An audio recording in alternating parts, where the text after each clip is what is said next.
नमस्कार, मी नितीन मोरे मराठी धमालमध्ये तुमच्या सगळ्यांचं स्वागत करतो आहे. सन मराठी वाहिनी आपल्यासाठी एक नवीन मालिका घेऊन येत आहे आणि त्याच नवीन मालिकेमध्ये एक असा चेहरा आहे ज्याला खूप आधीपासून प्रेक्षक ओळखतच आहेत आणि मनसोक्त प्रेम करतात. म्हणजेच मणिराज माझ्यासोबत आहे. मणिराज, कसा आहेस तू? मी एकदम मजेत. तू कसा आहेस? मी सुद्धा मस्त. मणिराज, गाजलेली मालिका, आधीचं कॅरेक्टर, त्यानंतर एवढ्या महिन्यानंतर एक नवीन सिरियल आणि एकदम वेगळा लुक आणि वेगळं कॅरेक्टर. काय सांगशील, कसं जमलं हे सगळं काही? कसं जमलं, हा योगायोग म्हणता येईल याला. मला हवा होता असा लूक मला मालिकेत मिळाला. नावाचं त्यातल्या त्यात जरा तुला माहिती असेल, माझ्या पात्राचं नाव आहे मणी आहे. माझं नाव आहे मणिराज. तर हा योगायोग घडला आहे. सो त्याच्यामुळे मी खूपच आनंदी होतो की मला असं करायला मिळतं आहे. सो येस, जसं मणिराजची ओळख आपण आधीपासून मणिराजला बघतच आलो आहे.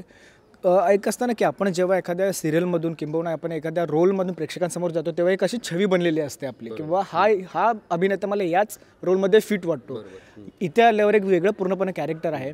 काय सांगशील थोडंफार तरी या कॅरेक्टरबद्दल? कारण का आम्हाला असं कळालं की काहीच रिव्हील करायचं नाही आहे बरं का अजूनपर्यंत तरी. असं काय सांगशील कॅरेक्टरबद्दल आणि कशा पद्धतीने मणिराज आम्हाला ह्या मालिकेमधून बघायला मिळणार आहे? मला बरेच जण असं बोलले होते की बाबा रे, आपण एखादी अशी भूमिका केली आणि तिला पसंती खूप जास्त मिळाली, तुमचं काम भावलं त्या भूमिकेतून लोकांना.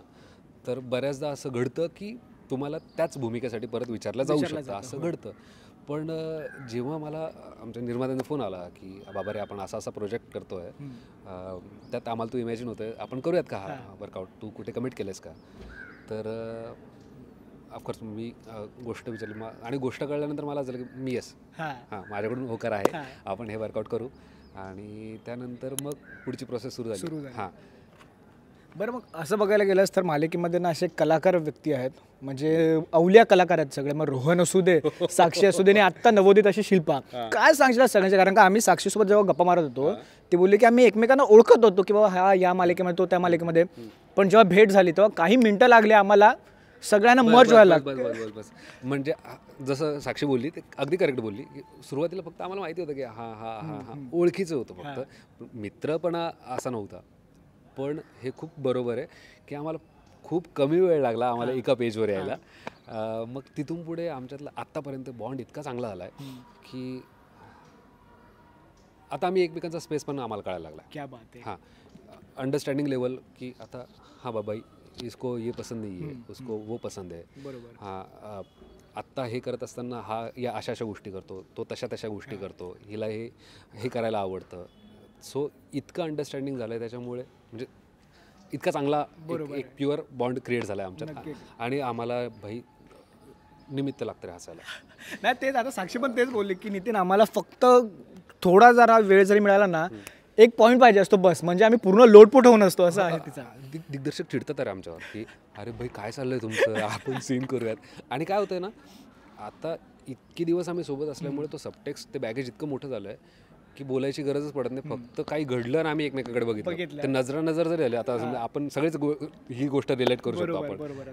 सो हे घडतंय सध्या, आणि हे राहावं काय ना. नक्कीच असंच राहील. बरं, तुर्तास मी थांबतो वेळेच्या भावी. बरं, जाताना प्रेक्षकांना काय सांगशील की दरवेळेला एखादी मालिका आपल्यासमोर येते तो नवनवीन विषय घेऊन येते, असं मग तो सामाजिक असू दे किंवा अजून दुसऱ्या गोष्टी नाही, ह्या मालिकेमधून प्रेक्षकांना काय वेगळं आणि एक असं होतं ना की एक बाबा संदेश तर मिळेलच, पण बाबा त्याच्यासोबत प्रेक्षक मालिका एन्जॉय सुद्धा करशील, असं काय टर्निंग पॉईंट असल्या मालिकेचा? मी म्हणेल की प्रत्येकजण त्याच्या आयुष्यात स्वतःचं अस्तित्व निर्माण करण्यासाठी त्याचा स्ट्रगल चालू असतो. आणि जेव्हा आपल्याला काही रिअलायझिंग वाले पॉईंट्स मिळतात, आपल्याला काही गोष्टी घडतात आपल्या आयुष्यात, आणि त्याच्यानंतर आपण म्हणतो ना, या गोष्टीनंतर माझ्या जगण्याला वळण मिळालं. सो ते वळण म्हणजे नवी जन्मनवी. सो मी तुम्हाला हे खात्रीने सांगू शकतो की मी म्हणा, शिल्पा, रोहन, इतर पात्र, सो डेफिनेटली आमच्यापैकी एका पात्राला तुम्ही कनेक्ट कराल. क्या बात आहे. नाही, खरंच खूप भारी वाटतंय. तुर्तच आपण इकडे थांबूया.